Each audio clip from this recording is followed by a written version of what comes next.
Hi guys, my name is Remus and welcome back to the channel. In today's video, I want to talk about working inside your business and working on your business, which is totally different by the way. So, if you're new to the channel, welcome. My name is Remus and I help rehabs or addiction treatment centers get more admits, and they only pay me when they get a new one. But I'm using this YouTube channel, or I'm using my Instagram page, or wherever you're seeing this video as a means and trying to help other entrepreneurs build their own successful business, agency, whatever it is. I'm doing this by teaching what I've learned throughout the years while being in the trenches of entrepreneurship. I know what works, I know what doesn't work. Obviously, it's based solely on my experience. So I do not possess the answer to everything, but here it is, the uncensored truth. So I have my iPad here. I have some notes on today's video, and let's get started. So what's the main difference between working on a business and working inside a business? Because a lot of entrepreneurs mess this up and they think it's pretty much the same thing, when it really isn't, because one of them gives you leverage over time and gives you more power, grows your business, whereas the other just slows you down and feels like you're making less progress than you should be doing, right? So I took 4 ideas. I jotted down four examples of what it is to work on your business. So one of them could be writing a book. So for example, let's say I'm writing right now a book on how to get more leads for rehabs. I can use that book to further promote it to rehab center owners, and they can then read the book, they can try to implement the strategies on their own, and when they need further help, more advanced help, or they just want to outsource the thing, they can reach out to me, right? That's one example. Another example would be creating a course, which is similar to writing a book, so I will not go in depth on that one. A third one would be to make a strategic decision. So for example, a lot of times actually, like during COVID, right? A lot of businesses had to pivot. So they were doing this thing and now they pivoted to doing this other thing. For example, I know a guy in the States, he was selling stuff to newspapers, some advertisement, he was just dealing with paper, whatever. I can't tell exactly what it was. I know he was just selling it to newspapers, and some newspapers was using his paper stuff thingy, whatever it was, right? When the COVID outbreak happened, he rapidly pivoted to creating toilet paper, and it was amazing. Like, this dude made millions in a couple of months because it was like such a high demand for this product, and he was basically like his machinery, the factory, the people, he could just pivot like this, and he could make millions in a very short period of time because of that. And in a business, it's very important the strategic decisions that I'm gonna talk about are less likely to happen like in a COVID outbreak, right? It's usually like a decision you take for the long-term benefit of your company. So the decision you take today is not going to make you millions in the next couple of months. It's going to make you millions in the years to come, or in the next 10 years, or whatever, right? And taking the right strategic decisions means you're fast, and it's perceived as being fast for the outside viewer and for the untrained eye. For the untrained eye, it looks like you're making a lot of stuff, like just crossing off your list daily tasks, which you're not. You're actually taking one decision and putting all the wind behind that. You're pushing that decision towards fruition, right? Obviously, every big strategic decision has its sub-decisions or sub-goals or sub-tasks or whatever you want to call them. And you have to put manpower and time and money into those as well. So this is why it seems like you're doing a lot of stuff when it's actually you're doing one thing. You do one strategic decision, and this means working on your business, because the strategic decision is something that you want definitely to take inside your business. This could be, let's say, pursuing another niche. I'm not saying you should be doing that unless you've expanded and just took over like 80% of your current niche, but that could be one strategic decision. So that's one example. Another great example, and this like brings me to my fourth point on the list on working on the business of a strategic decision and also working on a business, is hiring the right person. I've said it before. I have another video somewhere where I'm saying that you have to have enough knowledge in your business about like every single intricate thing, like every single intricate moving part inside your business. So you have to have enough knowledge of that in order for you to hire the right person to manage that part of your business. So for example, if today I'm gonna hire someone to do the outreach for me, like the cold outreach, so I'm just gonna get on calls, which I did, by the way. I just signed a contract a couple of days ago. Cannot disclose more stuff about it yet, though I signed it with somebody. And in order for me to sign that contract, I had to have enough knowledge about that subject, or had to do it for a period of time for me to know what to ask during the interview call, right? So I'm making sure these guys, they know what they're doing. These guys have a good understanding of how direct outreach works, on how they can bring me clients and all that, right? So if I do not have that knowledge, I cannot ask the relevant questions.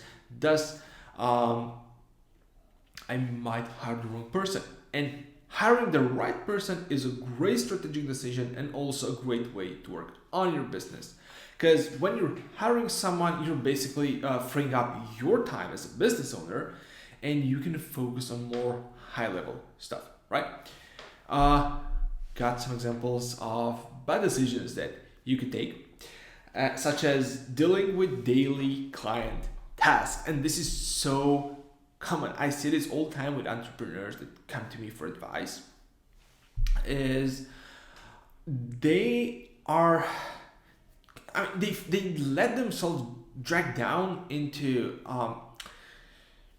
working for the client, like on small parts. So for example, running ads for the client, you should have a person doing that for you, right? Or I mean, for multiple clients. But unless there's like a serious or major issue with what's going on, you should not be doing that anymore. You should have a person hired to run the ads for the client, for your clients. Except obviously you're in the beginning stages of your entrepreneurship journey, and you're just solopreneur, and you have to do it all by yourself. I mean, that's a totally different scenario.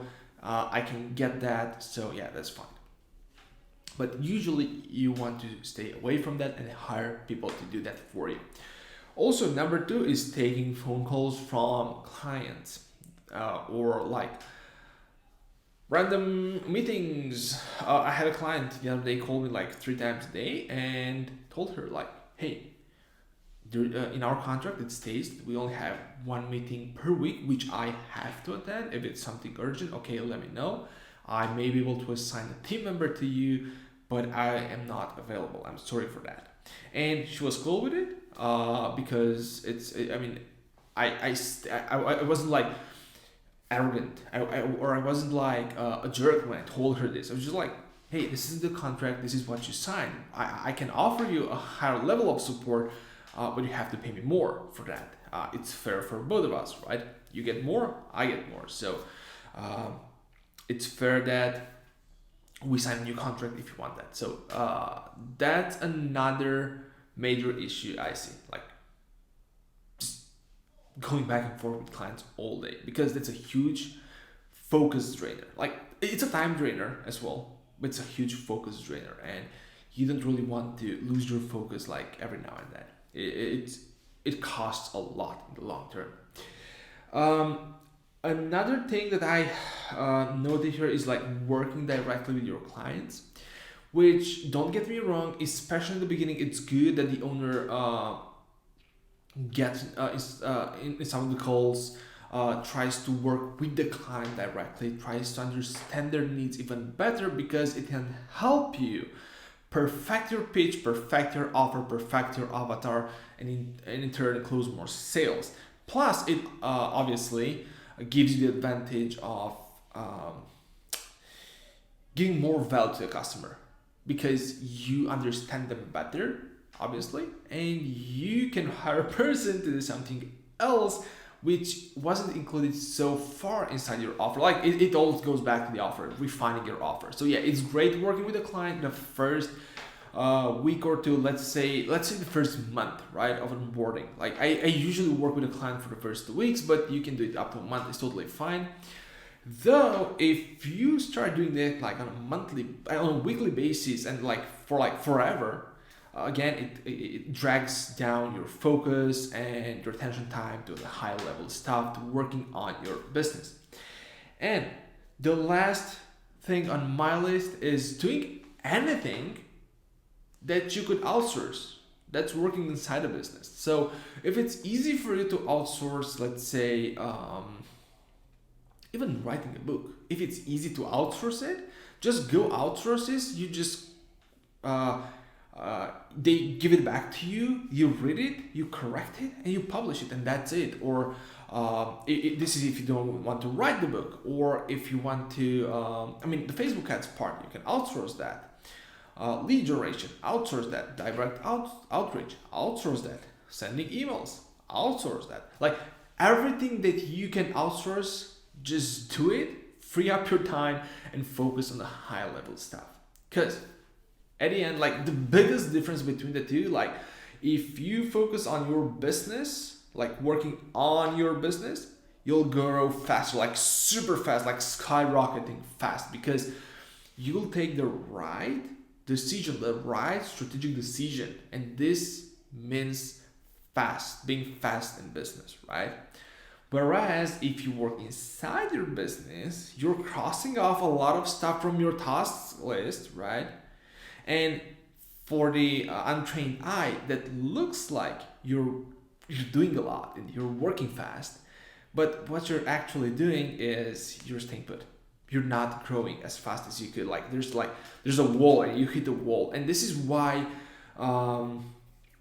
burnouts happen. It's because you hit the wall, because you have to cross this task list. And the burnouts do not happen because you have too much work on your plate. Nope.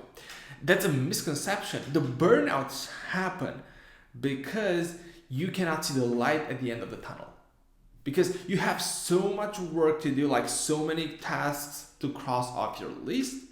And you can just, you could handle more, but you cannot see a way out of it. You cannot see how you can increase your prices, or increase your customer base, or increase the value you deliver to them, or increase everything. It's just like you feel stuck, and this is when burnout occurs in your business, in your life. I really hope this video helped. If it did, just leave a thumbs up. Probably leave a comment below with what you would like to see next, because I love to read your comments, and I'm trying to make videos that can help you. So if you just give me suggestions, I'll just look in my history, personal history, see what stories I have for that particular problem that you're facing, and I can try and help you.